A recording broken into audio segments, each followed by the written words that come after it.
Hi, I'm Eric Lowry with Berkshire Hathaway Lucian Realty. I'm here with Kellyanne, and we are at KB Confections in Lakewood. It's delicious. Home of delicious cupcakes, wedding cakes, taco cakes, any cake of your dream. Stop in anytime. Today I'm going to be asking you about different kinds of loans and things to do. Right.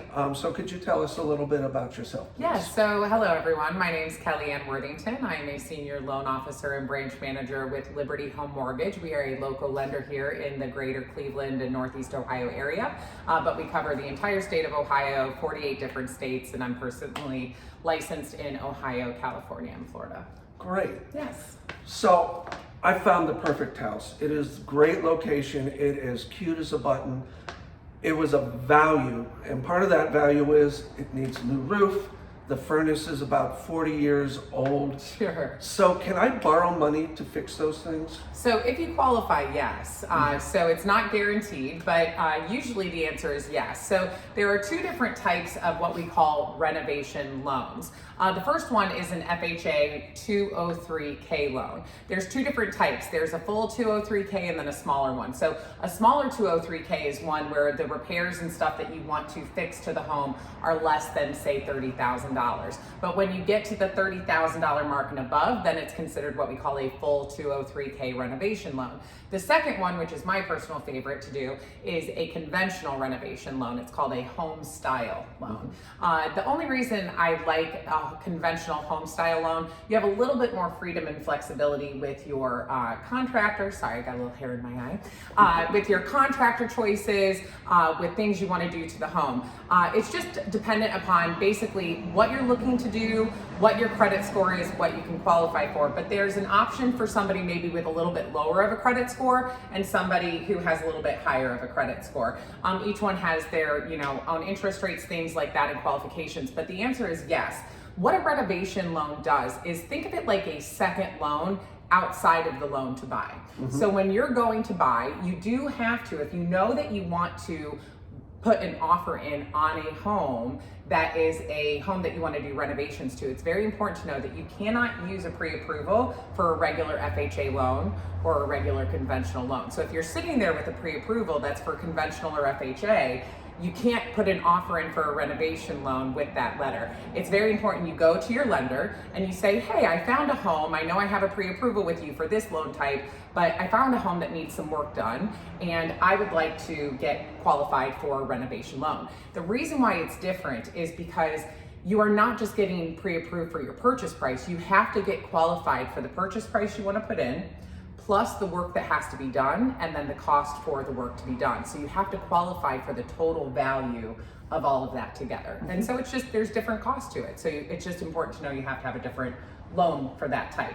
But it is an awesome option to be able to maybe do an add-on to a home or get a new roof or fix a furnace or things like that. And so what it does is you have your regular loan that is your purchase price that the seller gets paid on when you close, and then you have the renovation loan. It's very important to know because a lot of times people say, I want a renovation loan, I'm really great at construction, my husband's a carpenter, we're gonna do all this work.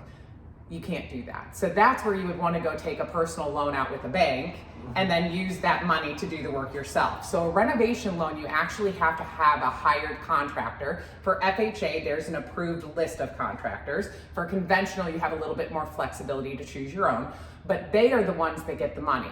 It's also important to note that they have to be okay with getting paid for the work sometimes after the work is done, depending on what the work is. So there's different things you want to talk to your lender about. Number one, find out, can you qualify? What type of renovation loan can you qualify for, FHA or conventional? And then what type of things do you need to get from a contractor? Because you do have to know what the cost of those repairs are, right? So you would need to bring a contractor in, have them give you an estimate for what the total work would cost, et cetera, because that is part of the numbers that we have to factor in when we do the pre-approval. Great. Now, I hear all sorts of things about all sorts of different loan products. Sure. Could you tell me the difference between a conventional loan and what's called an FHA loan? Sure. So they are two probably the two most common loan types that people get. So an FHA loan and a conventional loan are actually very, very similar products, but they just have a few different attributes to them. And sometimes you might be able to qualify for both of them and see what the different costs are for them. An FHA loan, the benefit to an FHA loan is that an FHA loan allows as low as 3.5% for your down payment. It tends to have a lower interest rate than any other loan out there. So it's a lower interest rate. But the caveat to that is it has mortgage insurance for the life of the loan. Now, it's important, a common question I get is, mortgage insurance, what is that? Is that homeowner's insurance? What is mortgage insurance? So homeowner's insurance protects you as the buyer, right? It's your insurance to protect if there's a fire or anything like that. Mortgage insurance protects the lender. It protects the person who's carrying the loan in case you default. So mortgage insurance is actually nothing protecting the buyer, it's protecting the lender who is giving you the money. So mortgage insurance stays the whole time on an FHA loan typically. There's a few caveats to that, but the standard is the whole time. So a conventional loan usually has a little bit higher interest rate, but you can get rid of mortgage insurance completely from the loan once it's paid down to 80% loan to value. So for example, if you're a first-time home buyer and you put 3% down for a conventional loan, you are at what we call 97% LTV, loan to value. So as soon as you pay off down to the 80% loan to value over the years that you're making your payments, as soon as it hits that 80%, your mortgage insurance is gone for the rest of the loan. Right. So where a conventional loan might have a higher interest rate, it might get rid of mortgage insurance, or if you go right to 20% down, not have mortgage insurance at all. If you're not a first-time home buyer though, one of the caveats of an FHA versus conventional is an FHA is 3.5% down, where the minimum you can go on conventional if you're not a first-time home buyer is 5. So you do tend to have to put more money up. Cash to close is usually more with a conventional loan than it is with an FHA loan. But I will say there are instances where it's worth going over the numbers, because sometimes, depending on the interest rates for conventional, because if your credit score is under 700 with conventional, you tend to get a much higher interest rate conventional. So sometimes the numbers actually work out where it's an equal or lesser cost to go FHA, and it's better to go FHA than go conventional. So these are just things you want to be aware of and talk to your lender about with the different options, what your numbers are, what you qualify for, and compare them and decide, what the best option is for you. Great. So I went to a seminar last week, and I've decided I'm going to be an investor in my homes. What do I have to do to qualify for loans, or what kind of loans can I get to be an investor? So that's a great question. So investors have completely different qualifications compared to a home buyer for a primary residence.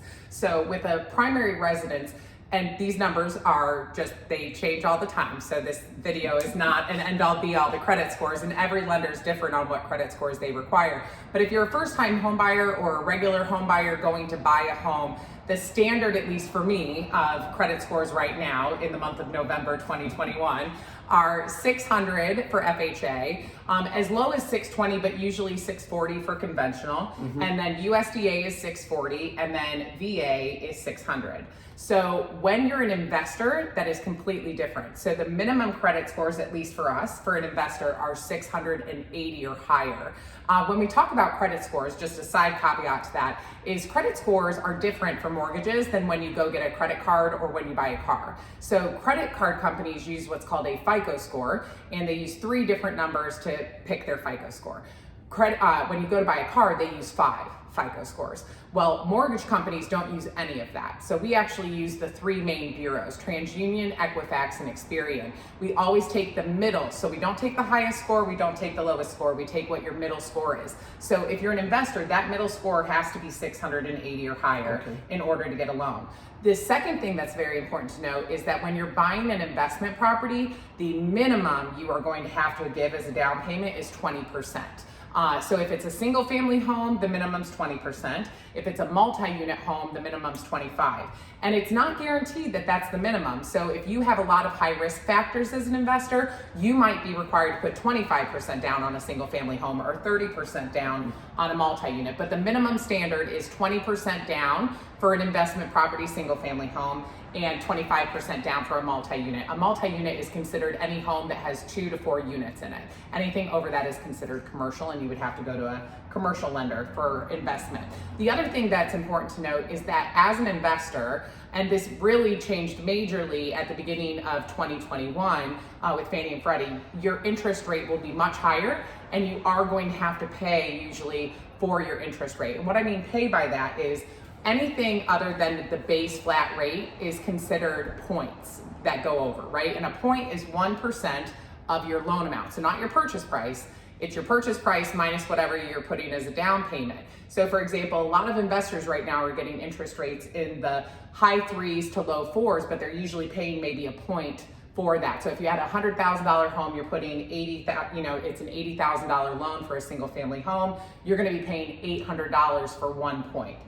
So it's just very important to know that investors have higher interest rates than a primary residence. And the reason the government regulations do that is they wanna make sure that there are homes out there for regular home buyers who want to go buy their homes, right? They don't want investors just gobbling up all the homes and not being able to have homes available to regular people trying to find their home that they want to move into.